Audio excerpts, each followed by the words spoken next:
You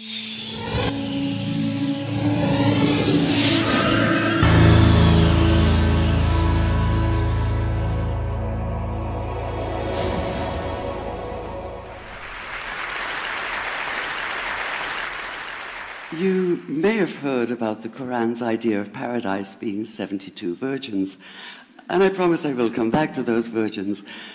But in fact, here in the Northwest, we're living very close to the real Quranic idea of paradise, defined 36 times as gardens watered by running streams.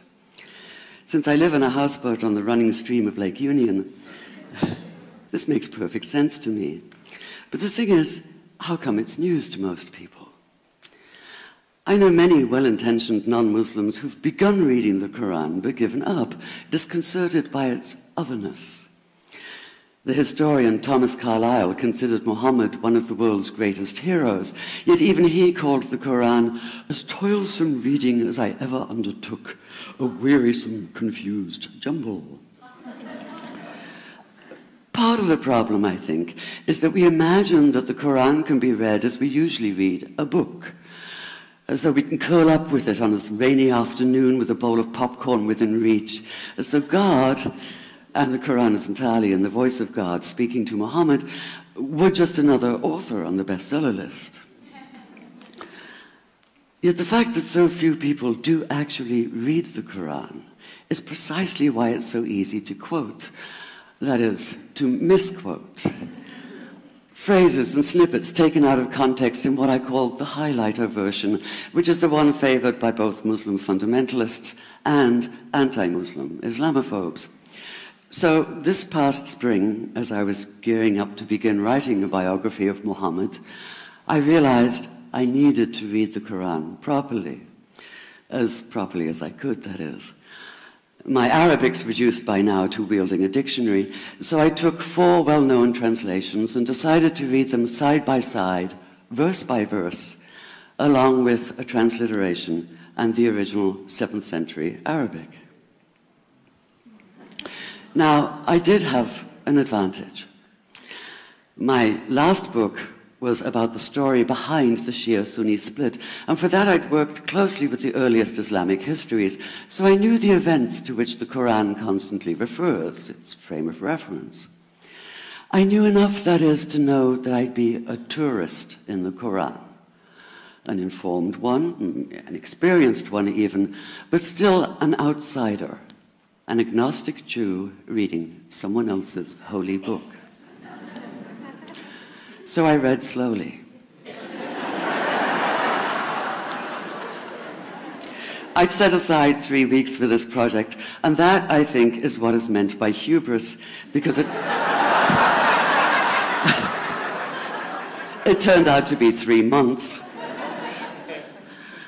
I did resist the temptation to skip to the back where the shorter and more clearly mystical chapters are, but every time I thought I was beginning to get a handle on the Quran, that feeling of, I get it now, it'd slip away overnight, and I'd come back in the morning wondering if I wasn't lost in a strange land. And yet the terrain was very familiar. The Quran declares that it comes to renew the message of the Torah and the Gospels, so 1/3 of it reprises the stories of biblical figures like Abraham, Moses, Joseph, Mary, Jesus. God himself was utterly familiar from his earlier manifestation as Yahweh, jealously insisting on no other gods. The presence of camels, mountains, desert wells and springs took me back to the year I spent wandering the Sinai desert.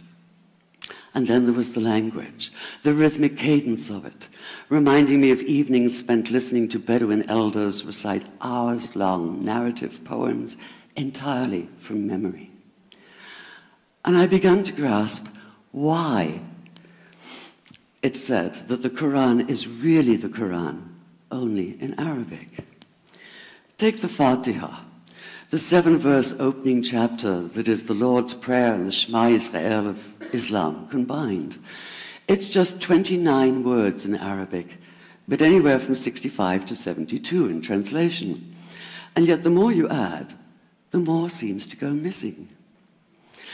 The Arabic has an incantatory, almost hypnotic quality that begs to be heard rather than read, felt more than analyzed. It wants to be chanted out loud, to sound its music in the ear and on the tongue. So the Quran in English is a kind of shadow of itself, or as Arthur Arbery called his version, an interpretation. But all is not lost in translation. As the Quran promises, patience is rewarded, and there are many surprises. A degree of environmental awareness, for instance, and of humans as mere stewards of God's creation, unmatched in the Bible.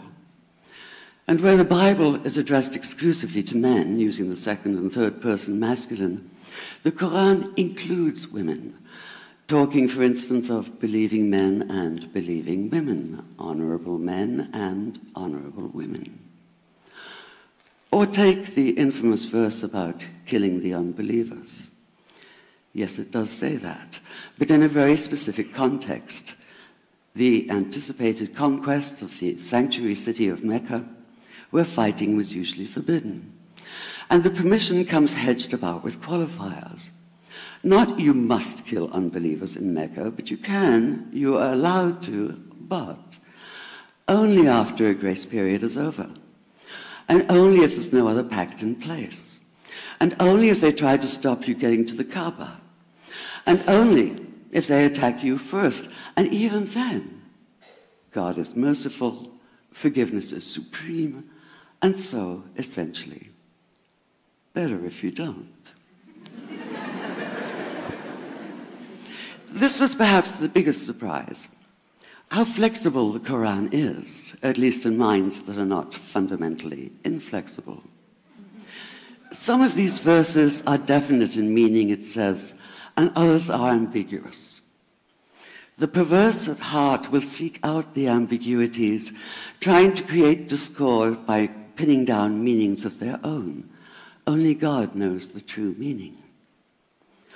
The phrase, God is subtle, appears again and again.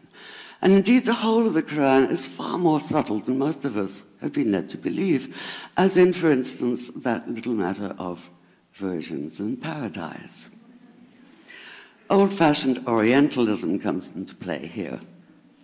The word used 4 times is huris, rendered as dark-eyed maidens with swelling breasts, or as fair, high-bosomed virgins. Yet all there is in the original Arabic is that one word, huris. Not a swelling breast or high bosom in sight. Now, this may be a way of saying pure beings, like in angels, or it may be like the Greek kos or kore, an eternal youth.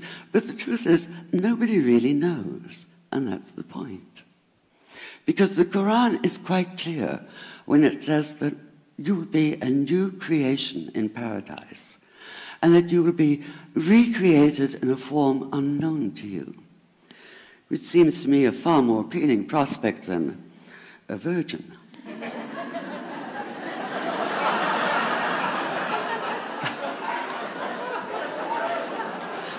And that number 72 never appears. There are no 72 virgins in the Quran. That idea only came into being 300 years later, and most Islamic scholars see it as the equivalent of people with wings sitting on clouds and strumming harps. Paradise is quite the opposite. It's not virginity, it's fecundity, it's plenty, it's gardens watered by running streams. Thank you.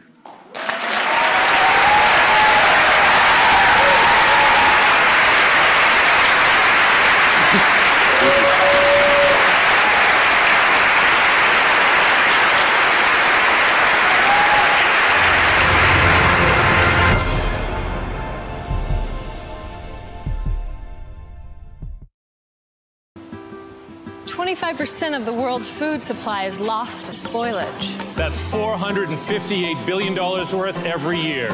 On a smarter planet, we're building intelligence into physical things. So we can know how far our foods travel. Monitor temperature all the way to the market. And know it got to the table fresh. It's already happening in places like Canada, Norway, and Vietnam. When we make food smarter, we make it safer. That's what I'm working on. I'm an IBMer. Let's build a